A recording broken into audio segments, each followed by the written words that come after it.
stories. Joanne, I would like you to pay attention to my beard. Okay, so there was this golden era in Philadelphia. I don't know if you guys know this, but it was in the 90s when they rebuilt the Walnut Street Bridge.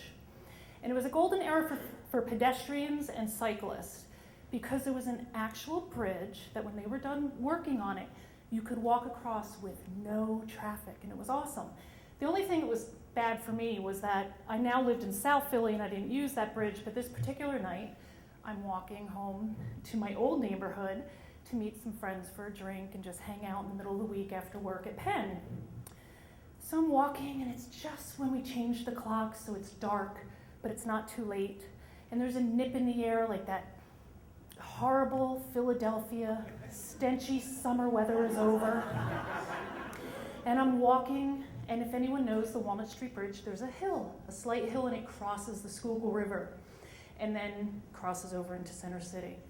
So I'm walking, and I'm just loving it, and my job at Penn is behind me, and I'm watching the students and faculty and people ahead of me walking, and then I'm realizing they're walking, and then like ants, they're crossing the bridge and going the other side, and I'm like, why are they doing that? Or did they close this side of the bridge so we have to cross over? But there's construction and rebar and all that in the middle, and I watch, and I'm looking ahead, like, what is going on? Why are, like, ants, they would get so far and cross and get so far and cross. And I kept looking, and it was dark, and they hadn't put all the lights up yet, and I was like, what is going on? And then I see it. There's a guy dancing on the wall, and he's pirouetting, and he's spinning, and he's having a good old choreographic time on the wall of the bridge, and the people are crossing to avoid him. And I'm like, oh my God, this is, so I start running, and then in my head I'm like, oh my God, is he over the water? Am I gonna have to go in the Schuylkill? And then all this stuff starts going in, and I'm like, grab him, and I'm running, and people just keep crossing and crossing. And I get there, and about the time, I wasn't close enough, but I see him swing his arms out like he's gonna fly, and he goes. And I'm like, holy shit. So I run just past where he jumped. There's some stairway that they had built. And I don't know if any of you know that part. Now it's like this award-winning trail, but at the time, you didn't go down there. There was mattresses full of piss down there. Bad things happened down by the river there. And I run down the steps, and no one comes with me. And I go down, and there's this lovely man lying there. I don't know if he landed the way he did or if he rolled himself over, but he is lying there with his eyes wide open looking at me. And I'm like, oh my God, dude, like what were you doing? And he just had these wide, beautiful brown eyes. And I was like, what were you doing? Did you mean to do that? If you meant to do that, I don't think it's good because I think you're gonna make it. And I just started like, did you want to fly? Like, what the hell was that? And this whole time I'm talking to him, there's blood, obviously, in places. And I said, I'm really sorry, I can't touch you. And we sort of have a little thing going, and I start to hear voices, and I look up on the bridge. Now all of those people that had crossed over to watch. And they were yelling instructions to me.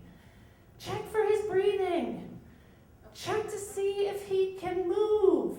Don't move him. And I'm looking up, and he's going like this, and I'm like, all you future MBAs and CEOs and presidents, why don't you come down the steps? But they didn't, and I was there alone, and it was dark. And then I started hearing sirens, and one guy finally yelled, I called someone. It was before cell phones, or lots of people had them. And I'm there alone with him. And then I hear sirens. And then I realize it's a horrible place for police and people to get to because they'll have to open a gate and they'll have to come down the riverbed. And I mean, how would they get here? So I spend a lot of time just talking with him. I'm saying, look, this is the time. You got to decide if you want to stay or if you want to go. This is when you got to kick it in. And he starts to have blood coming out here and a little here. And I notice his right eye, he probably crushed a little and blood is filling up. And one of his shoes had come off and I see that his foot is split. And it was, I know, not fun. So the cop shows up, and he doesn't get out of the car. And I'm like, wow, I can't believe that. And they finally pick him up and take him away, and the coldness of the cop just hurt me. And the next day, the cop actually called me. He had taken my number, and he apologized for what I had to see and thanked me for looking after the guy. And for years after, or for months after that, I really wanted to know if this guy had made it. And I would look for him in the city, and then one day I was on the bus on Walnut Street, and it came to a dead stop, and it was bumper to bumper traffic, and I think I see him. I mean, I'd seen him before, I thought, but this guy I really think was him, and he had a little bit of a eye, you know, that drooped, and his right leg sort of didn't work well, but he was trying to dance, and I'm like, man, I think that's him.